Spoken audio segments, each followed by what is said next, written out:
So today we're at Think Fitness Studios and we're talking about your golf ready game plan. It's an exercise and stretch program that's going to increase your range of motion and muscular balance, decrease your risk of injury, and maximize your drive.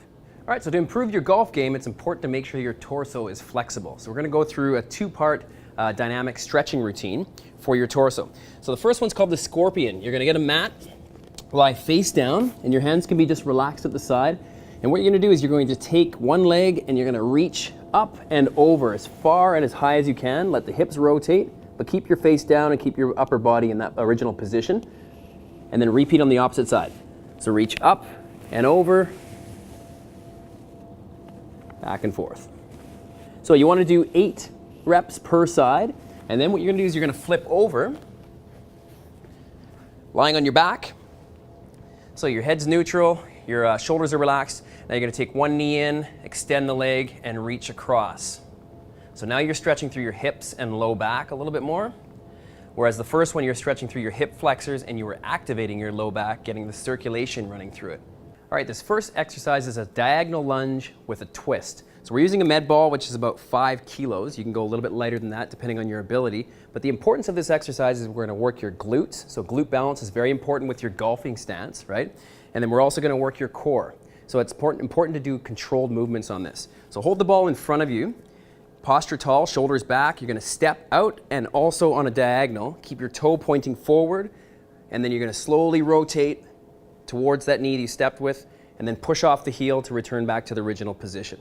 And again, repeat that on the opposite side. Step, twist, nice and controlled, push back off the heel. 8 to 10 reps per side, and you move on to the next exercise. So an essential element to golf, of course, is your torso. You want to increase your drive, you want to increase the efficiency of your swing, you have to work your torso. So this is going to simulate that. It's called a wood chop. Now you can do it from several angles. We're going to go from low to high position here. So the cable's set at a low position, about knee level.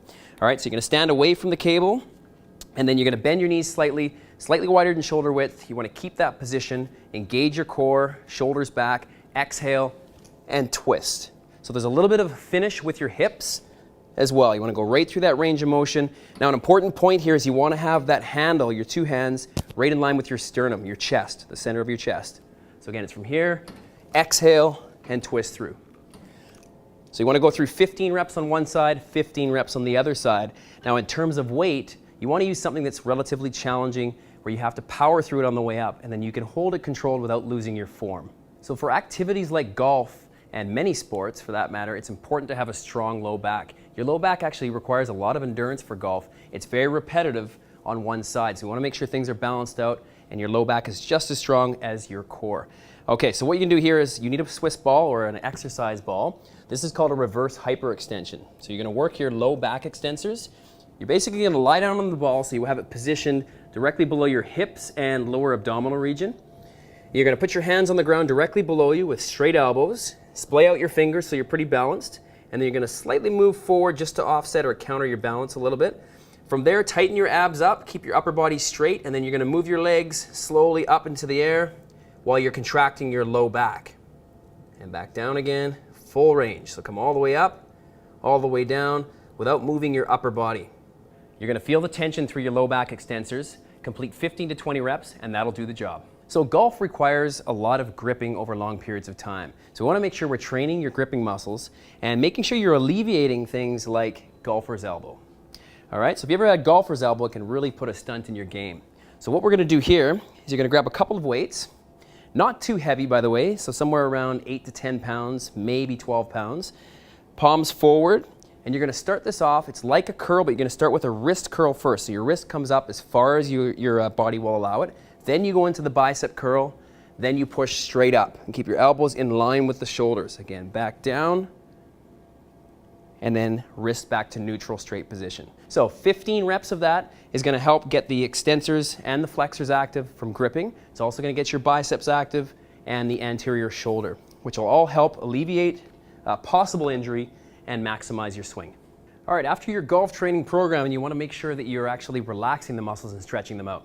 So the first one is called the cat-camel stretch. And what you're going to do here is you're going to stretch through your entire back. So you're going to put your hands and knees down on the mat.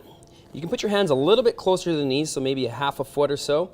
And then what you're doing is you're dropping in through the spine. So you got basically push your hips out, drop in the spine, and then you're going to exhale and push upwards as you exhale.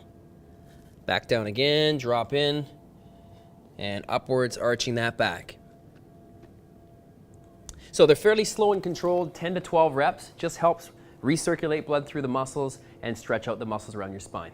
All right, so after training your legs with the lunges earlier, you want to stretch through your flexors, so the quads and hip flexors. What you're going to do is you're going to grab a mat. You want to be on one knee. And the whole idea here is square out your hips. You want to have them facing straight ahead. From there, you're going to put your opposite arm in the air. So I got my left leg forward, right arm in the air. Imagine a rope pulling that hip forward. So you're going to pull that hip forward without changing the position of your hips, right? No twisting. And then you're going to lean backwards with your upper body. So once you've hit that point, you're going to feel the stretch quite a bit. But to finish it off, now you're going to reach inwards with that right arm. And that'll just finish the stretch. It'll allow you to get a little bit deeper, and then you can come right off. So again, I would hold for about 15 seconds and then go right back into it and repeat. 2 to 3 sets, and then of course you're going to want to switch legs for balance. Now here we're going to stretch through your hip obliques and a little bit of your lats. You want a post or a piece of equipment that you can hang off of. So here I'm about 1.5 feet away from the post. I'm going to grab with my lower hand, and then I'm going to take my outside leg, bring it right into behind the inside leg. All right, and then you take your top hand, bring it right across over your head, reach and grab that post loosely with your fingers. So from that position, everything's in a straight line. You want to slowly sink your hips away from the post while holding on with the upper hand, and you're going to feel that stretch just from below the shoulder all the way down the side into the hip. It's a great stretch. It's going to help you really increase your flexibility, your range of motion, and control of your swing. Okay, so after working your gripping muscles, you want to make sure that you're actually stretching them out. So for this one, you're going to stretch the flexors of the forearm. You're going to take one hand right across the fingers and try to splay your fingers open a little bit. Place your hand across, and then you want to straighten your elbow right out as you pull back on that hand. And you're going to feel that stretch right through the front of the forearm. Hold for 15 seconds, relax, and then repeat 2 more times. So again, force that elbow almost like you're going to hyperextend it, and pull those fingers back towards your body. And remember to do both sides. You're going to be a lot looser through your forearms.